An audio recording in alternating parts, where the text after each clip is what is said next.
BLLB আৰু LLB complete কৰাৰ পাছত নাইবা ল' স্কুল কমপ্লিট কৰাৰ পাছত জেনেৰেলি 4টা টাইপৰ মানুহ থাকে। প্ৰথম হৈছে কিছুমান মানুহে জুডিচিয়াৰ কাৰণে প্ৰিপাৰেশ্যন ষ্টাৰ্ট কৰি দিয়ে। ছেকেণ্ড, কিছুমান মানুহে LLM কৰে ভাৰতত বা নাইবা ফৰেইন ইউনিভাৰ্চিটিজ। কিছুমান মানুহে জব জইন কৰি লয়, corporate law' firms, compliance, legal executive, fix salary, comfortably stable income. কিন্তু মষ্টলি মানুহে ডাইৰেক্ট লিটিগেশ্যন জইন কৰি লয় আৰু ইয়াৰ পৰা আৰম্ভ হয় ৰিয়েল ষ্ট্ৰাগল, যিটো ল' কলেজত কেতিয়াও কোৱা নহয়। তো আহক আজিৰ ভিডিঅ'টো আমি আৰম্ভ কৰোঁ। যদি আপুনি BLLB বা LLB কৰি আছে বা LLB কমপ্লিট কৰিলে, তো লিটিগেশ্যন যদি জইন কৰিম বুলি ভাবিছে, তেনেহ'লে এই ভিডিঅ'টো আপোনাৰ বাবে। তেনেহ'লে আহক আজিৰ ভিডিঅ'টো আমি আৰম্ভ কৰোঁ ডাৰ্ক ৰিয়েলিটি জানো if you want to join litigation after BLLB। চ' বলক ভিডিঅ'টো আমি আৰম্ভ কৰোঁ।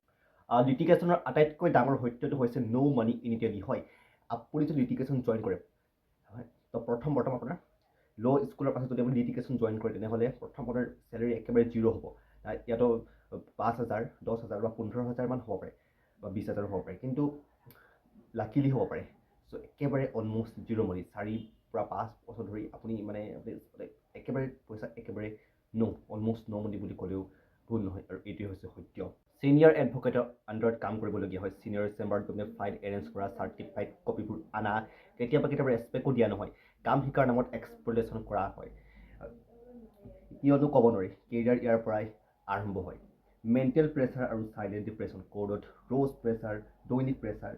ল' ষ্টুডেণ্টক কেতিয়াও শিকোৱা নহয় লিটিগেশ্যন মেণ্টেলি কিমান হেভি হয়। যদি আপুনি ফাৰ্ষ্ট জেনেৰেশ্যন লয়াৰ হয়, তেনেহ'লে আপুনি আৰু এক্সট্ৰা ষ্ট্ৰাগল কৰিবলগীয়া হয়, কিয়নো কোনো জাজ বাজ এডভকেট আপোনাৰ চিনাকি নাই, কোনো ৰেফাৰেঞ্চ নাই, কোনো প্ৰত্যেকটো ক্লাইণ্টৰ বাবে 10টা এডভকেটৰ আপুনি কম্পিট কৰিবলগীয়া হয়।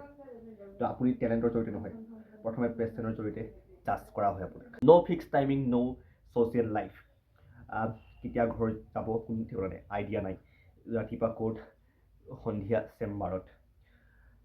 কি ক'ম, এইটো হৈছে ডাৰ্ক ৰিয়েলিটি।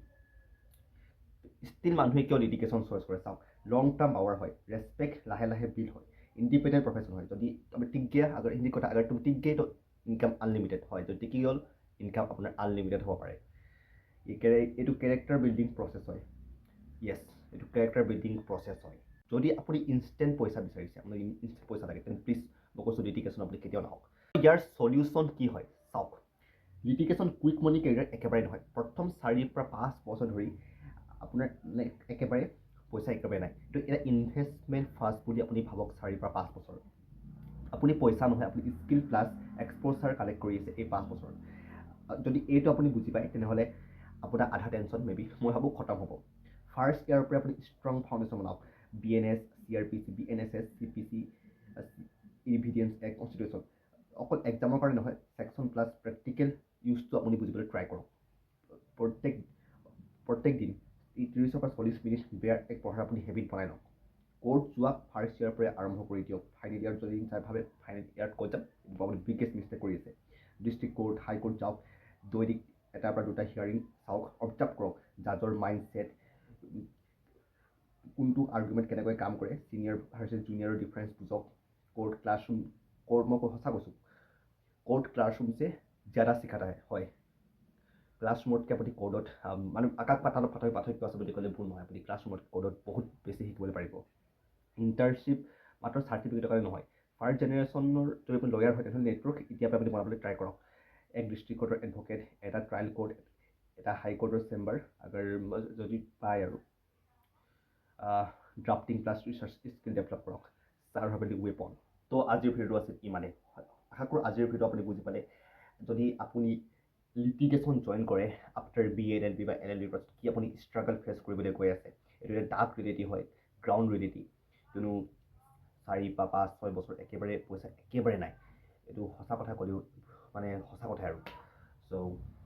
তো এতিয়াৰ পৰাই ফাৰ্ষ্ট ইয়াৰ যদি ষ্টুডেণ্ট হৈ লৈছিলে, মই এগৰাকী ফাৰ্ষ্ট ইয়াৰ ষ্টুডেণ্ট হয়, তো এতিয়াৰ পৰাই মই কি ক'লোঁ ভিডিঅ'টো সেইবোৰ কৰিবলৈ চেষ্টা কৰক। আই হোপ আপুনি ডেফিনেটলি আপুনি ছাকচেছফুল হ'ব পাৰিব। চ' ধৈৰ্য বহুত প্ৰয়োজন। চ' থেংক ইউ ছ' মাছ।